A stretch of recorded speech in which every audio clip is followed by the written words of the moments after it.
Hey, welcome to SouFLoTV again, everybody. It's your host with the most. If you have a child or children, nephews, nieces, whatever, teenagers, have them watch this video and listen to what I'm going to say.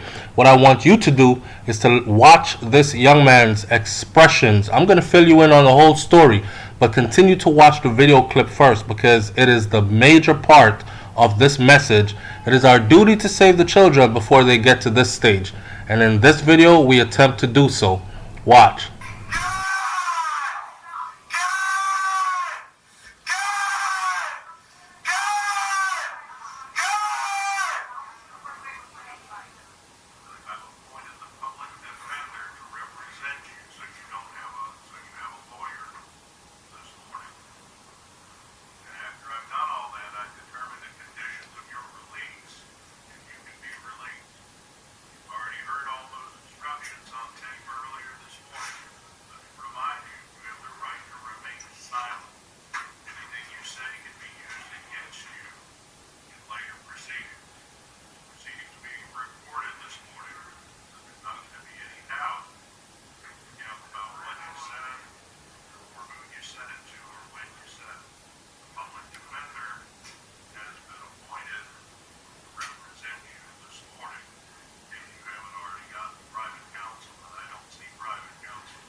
Alright, so now that you've watched the video clip, let me fill you in. This young man right here, right, without using his name or using specifics, he is charged with double homicide, double murder charge. So his sentencing or his time behind bars that he is looking at this point is pretty hefty.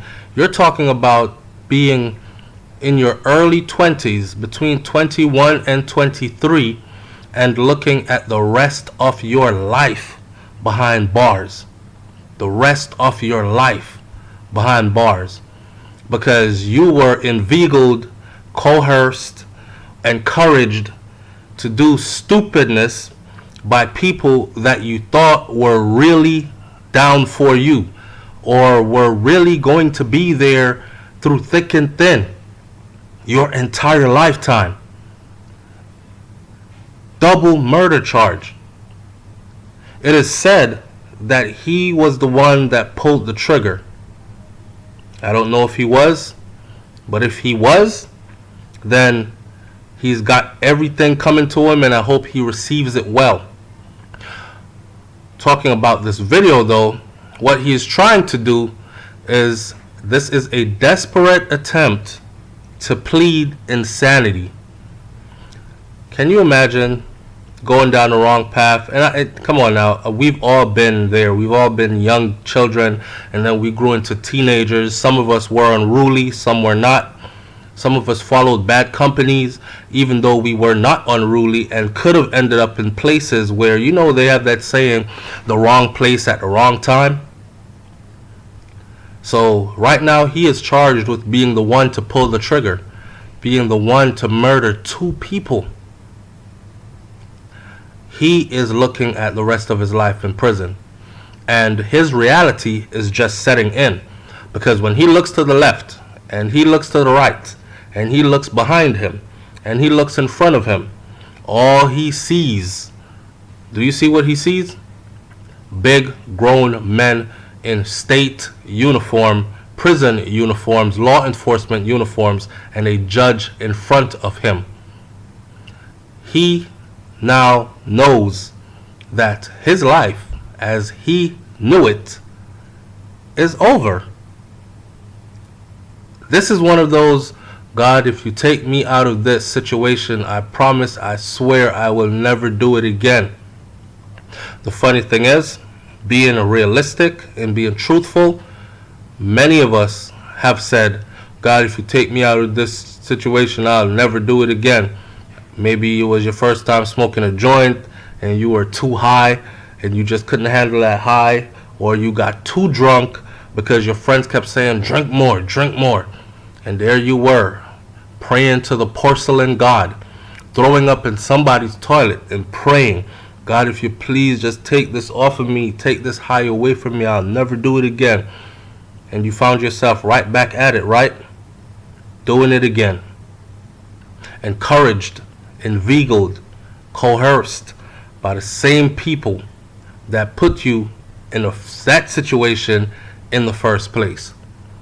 Now, I'm talking, watching this and narrating this because the way that I'm doing it, because I want this to be something that resonates with Mr. I am so tough, I don't give a damn, I don't give a F-bomb, I don't give a S-word, I don't care, you can't tell me nothing, somebody up, you know, that kind of an attitude. There are a lot of those kinds of people around, both males and females. And then the whole, I do what my friends do, gang, gang, gang. That's the new way. Everybody is a gangster today. Everybody is tough. Even adults are tough on social media. It is easy to hide behind a keyboard and type all kinds of disrespects to other people, right? But some people go further and actually live it in real life. Like, you are heading down a path where there is no reversing it for you, right? You are about to put your life at the mercy of people who will look at you as a number and not even a human being. This brother right here is shocked. He is shocked. And I can tell you right now that the alpha male, because the alpha male runs prisons, okay? And when you go to prison, you must think about primitiveness.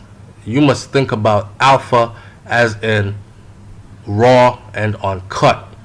You must think about alpha as in survival. Forget morals.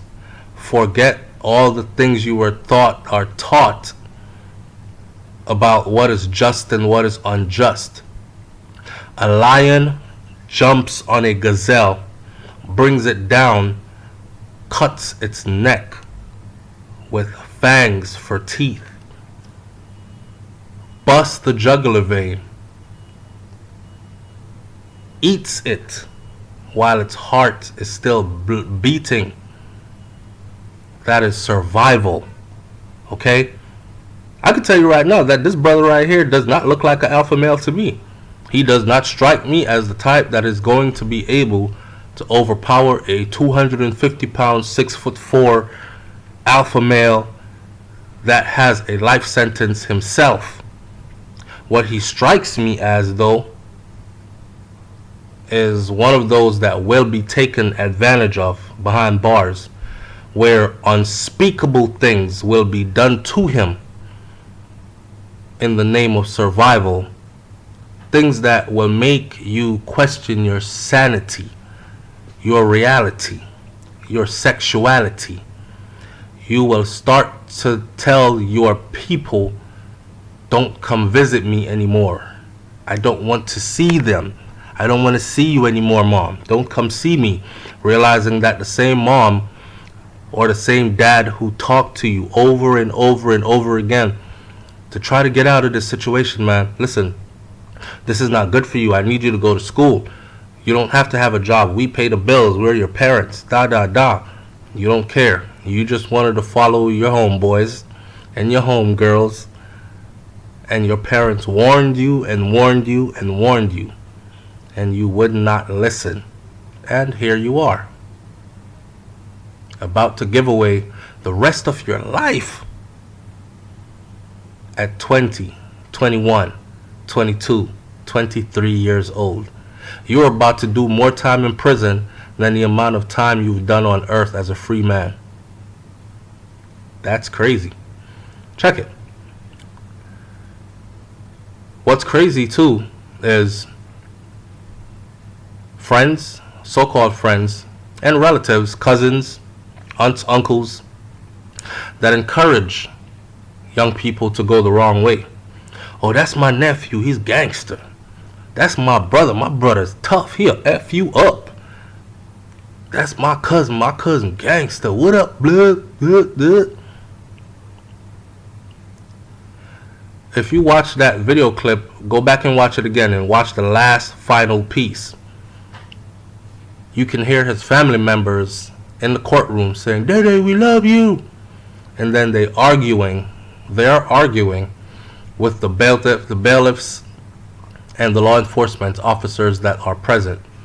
Those law enforcement officers that are present don't give a damn about you. Your family member will now be housed at the Department of Corrections, and him being housed there will bring a fat check to that Department of Corrections that will make these men and women of the law paychecks a decent one to take home. They care zero about your opinion. They did not bring your family member here. You encouraged. Right? And now here he sits. I want everybody that has somebody that's going down the wrong path to tell them, listen to this. Watch this. Okay? When you're in there slinging feces on the wall, writing your name in poop, strapped up in a straitjacket, being molested and overpowered by grown men who look at you, and you're a male as well, look at you, smack you on the booty like you're a female, and do things to you that make you want to hurt yourself, then you will realize. But it doesn't have to go that far. Young people can change. They're young and their mind is what we call bendable. Okay? But some go way too far before they get that chance to change. And that's this young man's story right here. Double murder.